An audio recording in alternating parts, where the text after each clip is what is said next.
না যে ওটা ওখান যেটা দিন মোটামুটি আর সবাই দিব। পুরো রাঁধিয়ে ফেলিস। আচ্ছা ঠিক আছে। খালি গরম খাইছো নি? আসসালাম কে বলেছেন কাফির দাম দিল। 2025 এই কম্পিটিশনটা আগামী 10 তারিখ মানে কালকে শুরু হবে। 4টে গ্রুপের 16টা টিম এই কম্পিটিশনে অংশগ্রহণ করছে। বিকেল 8:30টায় ইন্ডিয়া ক্লাব গ্রাউন্ডে কালকে প্রথম ম্যাচ হবে। মহর্ষি বিদ্যা মন্দির ভার্সেস শ্যামাচরণ দেব বিদ্যাপীঠে এই খেলাটা হবে প্রথম। কালকেই দ্বিতীয় খেলা হবে শিলচর কলেজের school versus Don Bosco school. এই টুর্নামেন্টটা আমাদের কাছে খুবই গুরুত্বপূর্ণ এই কারণে, আগে শিলচর শহরে আলাদা করে একটা স্কুল টুর্নামেন্ট হতো এবং এই স্কুল টুর্নামেন্টে একসাথে অনেক ধরনের খেলা হতো। অ্যাথলেটিক্স থেকে আরম্ভ করে ফুটবল, ক্রিকেট, হকি সব কিছু একই গ্রাউন্ডে বা একসাথেই হতো। কিন্তু এখন ইদানিংকালে স্কুল টুর্নামেন্ট বলে কোনো টুর্নামেন্ট হয় না। তাই আমরা জেলা ক্রীড়া সংস্থা এই আয়োজনটা করা হচ্ছে স্কুল টুর্নামেন্টের কথা মাথায় রেখেই, যে ফুটবলের জন্য একটা, ক্রিকেটের জন্য একটা, যেমন আন্ডার 15 এটা সবাই সব স্কুলরাই পার্টিসিপেট করছে এবং ফুটবলও হবে এইভাবে একইভাবে। এরকম আমরা স্কুলের জন্য আমরা এইভাবে টুর্নামেন্ট আয়োজন করতে যাচ্ছি, যাতে স্কুল থেকে যারা খেলাধুলাতে উৎসাহ পায় এবং স্কুলের মধ্যে একটা স্পোর্টসের এনভায়রনমেন্ট তৈরি করা যায়, এটাই মূল উদ্দেশ্য।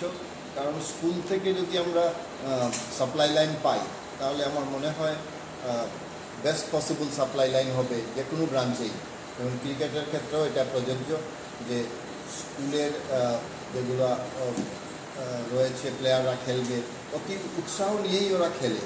এবং সবসময় আমরা একটা দেখেছি স্কুলের শিক্ষক বা গেম টিচার রয়েছে যারা, বা স্কুলের প্লেয়াররা, তারা কিন্তু একটা কথা বলে, আমরা প্র্যাকটিসের জায়গা পাই না। আমাদের কাছে খুব রিকোয়েস্ট আসে, প্র্যাকটিস না করতে পারলে আমরা খেলাধুলা এগিয়ে নিয়ে যেতে পারছি না। গেম টিচাররা এই অভিযোগটা আমাকে অনেকেই করেছে। কিন্তু আমাদেরও সীমিত ক্ষমতা, আমাদের মাঠের অভাব রয়েছে, তাই আমরা ওদেরকে এরকমই রিকোয়েস্ট করি, যেখানে মাঠ পাও সেখানে প্র্যাকটিস করাও, কারণ টুর্নামেন্টটা আমরা করব এবং তোমরা এইভাবে নিজেদের তৈরি করেই আসো। এর মধ্যেও ট্যালেন্ট পাওয়া যায়, আমার মনে হয় সেই ট্যালেন্টগুলো সার্চ করাই আমাদের উদ্দেশ্য। এই উদ্দেশ্য নিয়েই আমরা আগামীকাল শুরু করতে যাচ্ছি এই under 15 inter school cricket league knockout tournament. বাকি বিস্তারিত আলোচনা করবেন আমাদের 23তম এবার একটা Baidyanath Memorial under 15 inter school prize money. Baidyanath ছিল আগে, বৈদ্যনাথটা আমরা এবার বৈদ্যনাথ নামটা নাই, ইন্টার স্কুল প্রাইজ মানি।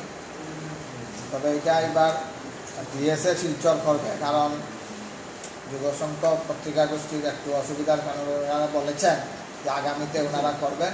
তাই আমরা ডিএসএর তরফ থেকে এই টুর্নামেন্টটা আয়োজন করব। আমার বিস্তারিত খেলার ব্যাপারে সভাপতি মহাশয় বলেছেন, লাস্ট ইয়ারে আমাদের চ্যাম্পিয়ন মানি ছিল 12,000, এবার আমরা সভাপতি এবং ক্রিকেট সম্পাদক বলেছেন এটাকে একটু বাড়ানোর জন্য। ওদের বক্তব্যের উপরে আমি চ্যাম্পিয়ন প্রাইজ মানি 15,000 এবং রানার্স আপ 10,000, আর ব্যক্তিগতভাবে যে প্রাইজগুলো ছিল, best bowler of the tournament, best keeper of the tournament, best batsman of the tournament, man of the match of the final, man of the series, এবং third position আর fourth পজিশনকেও স্কুলকে একটা prize money দেওয়া হয়। এটাও আমার মনে হয় third position 5,000 এবং ফোর্থ পজিশনকে 3,000 দেওয়া হবে। আর বেস্ট ডিসিপ্লিন টিমকে ফেয়ার প্লে 2,000, আর ব্যক্তিগতভাবে যেগুলো আছে সব 1,000 টাকা করে দেওয়া হবে।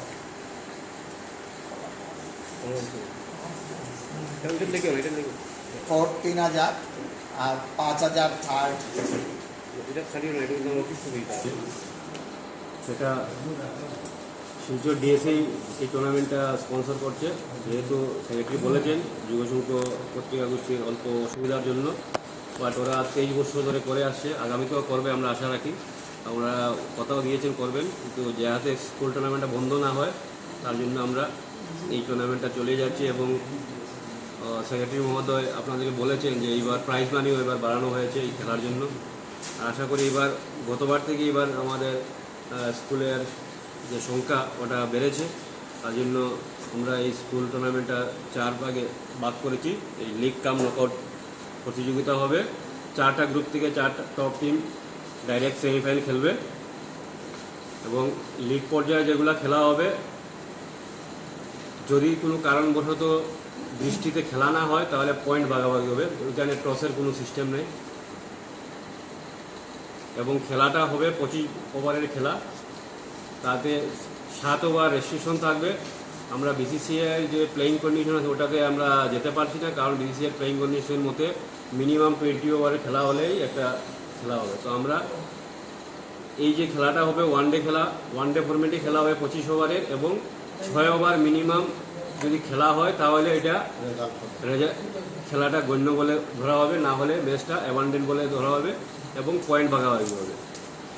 যদি রিশিডিউল ম্যাচ হয়, সেম রিশিডিউল ম্যাচেও মিনিমাম 6 ওভার যদি ইচ সাইড ব্যাটিং হয় তাহলে এই ম্যাচটা হবে, না হলে তার হবে না। এবং রেস্ট্রিকশন থাকবে 7 ওভারের রেস্ট্রিকশন থাকবে, যে খেলাতে আমরা T20 যেরকম রেস্ট্রিকশন থাকে, পাওয়ার প্লে থাকবে 7 ওভারের এবং বাকি যে ওভারগুলো থাকবে 4টা ফিল্ডার ইনসাইড দ্য সার্কুল থাকতে হবে খেলার মধ্যে। এবং যেহেতু সেক্রেটারি বলে দিয়েছেন, কিন্তু আমার এতটুকু ইয়ে ছিল না, অ্যাকচুয়ালি লাস্ট ইয়ারটা দেখে সেক্রেটারি বলেছে যে 3rd পজিশন আর 4th পজিশনের জন্য। যাই হোক, এটা যেটা প্রথা চলে আসছে এটা সেক্রেটারি বলেছে যে ওটা হবেই, হ্যাঁ, এটা কোনো ইয়ে নাই। আর এবং আমরা চেষ্টা করবো এখান থেকে একটা প্রমিসিং ক্রিকেটার, যেহেতু স্কুল ক্রিকেটার জুনিয়র ক্রিকেটার খেলা হচ্ছে, আমি সেক্রেটারির মধ্যে বলবো যে এটা অ্যাড করার জন্য, এতে প্রমিসিং ক্রিকেটার একজন দেওয়া যায় বাচ্চা ছেলেকে উৎসাহিত করার জন্য। আর বাকি তো কটা থেকে শুরু হবে? খেলা শুরু হবে সকাল 8:30টায় ফার্স্ট ম্যাচ। কালকে ইনোভেশন ম্যাচ খেলবে মহর্ষি বিদ্যা মন্দির SC দেব বিদ্যাপীঠ। আপনারা একটু কারেকশন করে নেবেন, এখানে একটু ভুল হয়েছে, SC দেব লেখা আছে, এটা SC দেব হবে।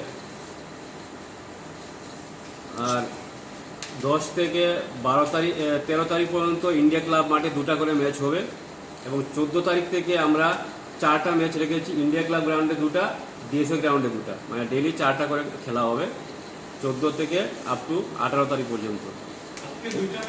কালকে 2টা ম্যাচ ইন্ডিয়া ক্লাব। টাইম কেমন ডিএসআর মাঠ? না টাইম বলে গেছেন যে মার্চে তোমরা লইয়া বলি না না, ডিএসএতে বাদ শেষ হয়ে যাও, সেমিফাইনাল যদি কোনো কারণে বানচাল হয়, বৃষ্টির লেগে, বৃষ্টির কারণে যদি বানচাল হয় তাইলে নিশ্চয়ই একটা কিছু করতে হবে। 20 তারিখে অলরেডি একটা গ্যাপ আছে আমাদের। যদি আমরা ডিভিশন নিয়ে রাখি আগের থেকে তাহলে কোনো অসুবিধা কোনো কিছু নেই, এটা অ্যাজ পার ডিএসএল ডিভিশন এটা তো হবে। আমরা যদি বলি যে সেমিফাইনাল যদি 19 তারিখে না হয় তাহলে 20 তারিখ খেলতে হবে এবং 20 তারিখ খেলে ফাইনাল 21 তারিখ খেলতে হবে, এটা ডিএসএল